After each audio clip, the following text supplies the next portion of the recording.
الحمد لله رب العالمين والصلاة والسلام على رسوله الأمين اما بعد. اہل حدیث کی تاریخ اس مناسبت سے بیان کی جاتی ہے کہ بعض لوگ غلط پروپیگنڈے اور غلط باتیں نشر کرتے ہیں. یہ بات کئی سالوں سے مقلدین کی طرف سے اہل حدیث کی وجود کو ہندوستان میں انگریز کی آمد سے جوڑنے کی ناپاک کوشش کی جا رہی ہے تاکہ اپنی نئی وجود کو لوگوں کی نظروں سے بچا سکے. در حقیقت اہل حدیث ہندوستان میں ہی نہیں پوری دنیا میں اس وقت سے ہے جب سے اسلام ہے.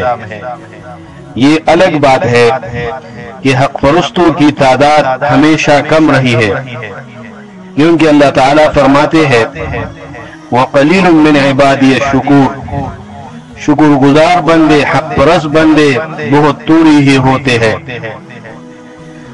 اہل حدیث کا صحیح معنی اور اس کی صحیح تاریخ ہمیں سب کو سمجھ لینی چاہیے. اہل حدیث سے حدیث پر عمل کرنے والے تمام مسلمان، خواہ پڑھا لکھا ہو غیر پڑھا لکھا، یہ سب مراد ہے. امام اہل سنت امام احمد ابن حنبل اس کی قول ہے. ابن جوزی رحمہ اللہ نے مناقب الامام احمد ابن حنبل صفحہ 209 میں ذکر کی ہے. صاحب الحدیث عندنا من یستعمل الحدیث، ہمارے نزدیک اہل الحدیث وہ ہے جو حدیث رسول پر عمل کرتا ہے. یہ امام احمد ابن حنبل رحمہ اللہ فرماتے ہیں. یہ کس وقت گزرا ہے؟ وہ کہتا ہے کہ ہمارے نزدیک اہل الحدیث وہ ہے جو حدیث رسول صلی اللہ علیہ وسلم پر عمل کرتے ہیں.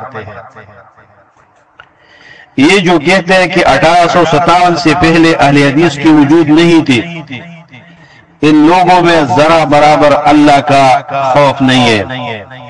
اہل حدیث اہل سنت یہ صفاتی نام ہے جس کی پہچان حدیث میں طائفہ ناجیہ منصورہ بتلائی گئی ہے، یعنی نجات پانے والی جماعت. اس مفہوم کے بعد اہل حدیث میں بشمول عوام و خواص صحابہ، تابعین، تبع تابعین، ائمہ اور قیامت تک آنے والے حامل کتاب و سنت اور حدیث رسول پر عمل کرنے والے شامل ہیں. ائمہ و محدثین نے انگریز کی آمد سے پہلے سینکڑوں سال پہلے طائفہ منصورہ کو اہل حدیث بتلایا ہے. دیکھیں امام احمد بن حنبل، امام بخاری، علی بن المدینی و بہت اہل علم طائفہ منصورہ اور ناجیہ سے اہل الحدیث مراد اور اہل الحدیث کو قرار دیتے ہیں. اس کے حوالے معرفت علوم الحدیث للحاکم جلد 2، فتح الباری جلد 13 اور صفحہ 293، سنن ترمذی مع عارضۃ الاحوذی جلد 9، اس میں یہ باتیں مذکور ہے. محدثین اہل الحدیث کے بارے میں کیا فرماتے ہیں؟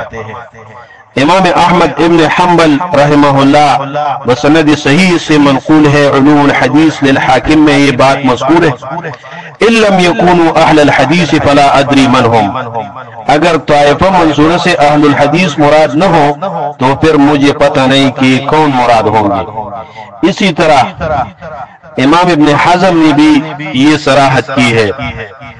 اور علی رضی اللہ تعالیٰ عنہ سے کنز العمال میں یہ روایت آئی ہے کہ الطائفة المنصورة المتمسكون بما سنه الله لهم ورسوله وإن قلوا.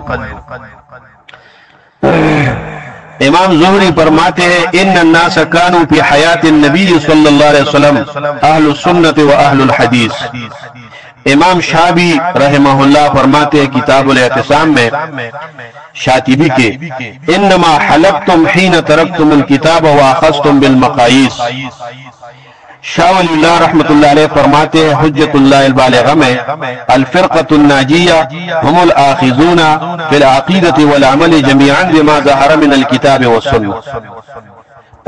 اسی طرح یہ تصریحات ہے علماء کے کہ فرقہ ناجیہ سے مراد، فرقہ منصورہ سے مراد اہل الحدیث ہے۔ امام طبرانی نے اوسط میں علی رضی اللہ تعالی عنہ سے روایت نقل کی ہے، اور جامع صغیر للسیوطی میں بھی یہ روایت موجود ہے کہ نبی صلی اللہ علیہ وسلم دعا فرماتے تھے، اللہم ارحم خلفائی الذین یأتون من بعدی الذین یروون احادیثی وسنتی ویعلمونها الناس۔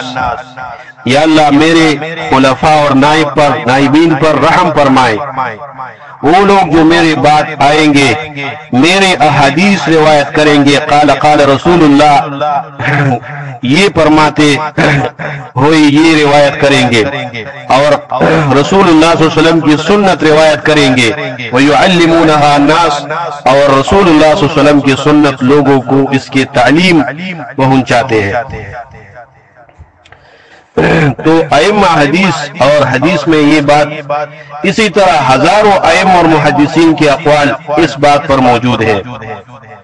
لیکن دوسری طرف ہم جب دیکھ لیں انصاف کی نظر سے کہ ایک عام طالب علم یا عام آدمی بغیر کتاب اٹھا کے اور بغیر تاریخ کے اس کو یہ بات معلوم ہے اور یہ بات کہہ سکتا ہے کہ دیوبندی کی ابتدا مدرسہ دیوبند کی قیام سے پہلے اس کی کوئی وجود نہیں تھی۔ اسی طرح تبلیغی جماعت کی ابتدا ریون سے قبل نہیں تھا۔ اسی طرح پنجپیری جماعت کی ابتدا پنجپیر سے مولانا محمد طاہر سے پہلے نہیں تھا، اور سارے احناف کی ابتدا حجت اللہ البالغہ میں شاہ ولی اللہ رحمۃ اللہ علیہ فرماتے ہیں کہ چوتھی صدی سے پہلے کوئی حنفی کی وجود نہیں تھا، یعنی لوگ حنفی مذہب نہیں تھے۔ یہ فرقہ واریت، حنفیت، شافعیت اور یہ مذاہب اربعہ چوتھی صدی کے ابتدا میں شروع ہوئی، یعنی چوتھی صدی سے پہلے اس کی کوئی وجود نہیں تھا۔ یہ شاہ ولی اللہ رحمۃ اللہ علیہ فرماتے ہیں۔ اعلام میں امام ابن قیم رحمۃ اللہ علیہ بھی فرماتے ہیں۔ تو مدرسہ دیوبند کی ابتدا 1867 میں ہوئی ہے، ان سے پہلے فرقہ دیوبندی کی کوئی وجود دنیا میں نہیں تھی، اور بعد میں یہ بدعتی فرقہ، یہ دیوبندی بدعتی فرقہ مزید فرقوں میں تقسیم ہو گئی، تبلیغی، پنجپیری، اسی طرح حیاتی، مماتی، نقش بندی، اس میں ہزاروں فرق بنے ہیں، مختلف بدعی سلسلے ان سے بنے گئے ہیں۔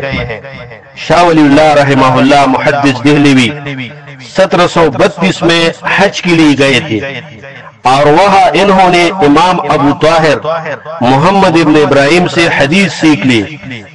کہا کہ اب تک ہم ہندوستان میں قال ابو حنیفہ و قال ابو یوسف وغیرہ قیل اور قال میں گزارتے تھے، اب اس کے بعد قال رسول اللہ صلی اللہ علیہ وسلم پڑھیں گے۔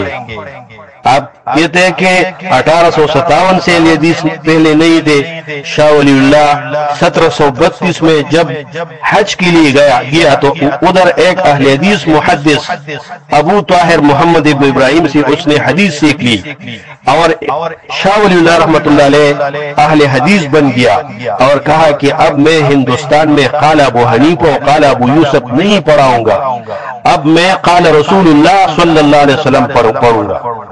اور جب رخصتی کا وقت آ گیا تو استاذ کو کہا نسیت کل شیء، میں نے سب چیز اس کو بھول دی جو میں نے ہندوستان میں یاد کی تھی، اور میں ہندوستان کو جاؤں گا قال رسول اللہ پڑھاؤں گا۔ یہ ہے اہل حدیث کی وجود 1857 سے پہلے۔ بر صغیر میں شاہ ولی اللہ محدث یہ اہل حدیث ہے۔ اسی طرح بہت سے لوگ محمد ابن قاسم رحمہ اللہ 93 ہجری میں سندھ فتح کی انہوں نے، اور وہاں مساجد و مدرسی بھی بنائے تھے۔ تو مسلمان کس کے مذہب پر تھے؟ اس وقت ابو حنیفہ کی عمر 13 سال تھی، اور احناف کی کتابوں میں لکھا ہے کہ ابو حنیفہ نے 27 سال کی عمر میں علم شروع کیا۔ یہ جواب چاہیے کہ جو سندھ میں مساجد اور مدرسے بن گئے تھے وہ کون سی مسلمان تھے؟ حنفی، مالکی، حنبلی، شافعی، جعفری، شیعہ، کون سی مذہب پر تھے؟ سارے صحیح قرآن و حدیث کے ماننے والے تھے، اور ہم باوثوق تاریخ سے کہہ سکتے ہیں کہ دیوبند اور آل دیوبند کا انگریز سرکار سے دوستانہ تعلقات ان کی کتابوں سے ملتے ہیں۔ اس بات پر بہت تفصیل لگتی ہے، وقت زیادہ لگتی ہے، لیکن اختصار کی وجہ سے میں ان کتابوں کے حوالہ آپ کو دیتا ہوں۔ ان کے لیے حاشیہ صوالح قاسمی دیکھو، جلد 2 صفحہ 247۔ مولوی محمد قاسم نانوتوی کا انگریز کے ساتھ تعلق، یہ تذکرۃ علماء ہندوستان فارسی میں ہے، صفحہ 210 پر لکھا ہے۔ جمعیت علماء اسلام کو حکومت برطانیہ انگریز نے قائم کیا، مکالمہ میں دیکھیں صفحہ 7 پر۔ تو اب آپ سب انصاف کریں کہ انگریز کے پیداوار کون ہے، اور پرانی جماعت رسول اللہ صلی اللہ علیہ وسلم کے دور سے، صحابہ کے دور سے، حنفی، شافعی، مالکی، دیوبندی، پنجپیری، تبلیغی، جماعت اسلامی، یہ سارے خود ساختہ اور بعد میں پیدا ہوئے والے لوگ ہیں، اور اہل الرائے ہے، اس میں بہت سے بدعات ہے، حدیث رسول کے ساتھ ان کے تعلق نہیں ہے، تو یہ بعد میں پیدا ہوئے، لیکن رسول اللہ صلی اللہ علیہ وسلم کے ارشادات اور صحابہ کی ارشادات اور قول و فعل، اس پر عمل کرنے والے اہل الحدیث ہے، اور یہ جب سے اسلام ہے اہل الحدیث کی وجود ہے، اور انشاءاللہ قیامت تک باقی رہیں گی۔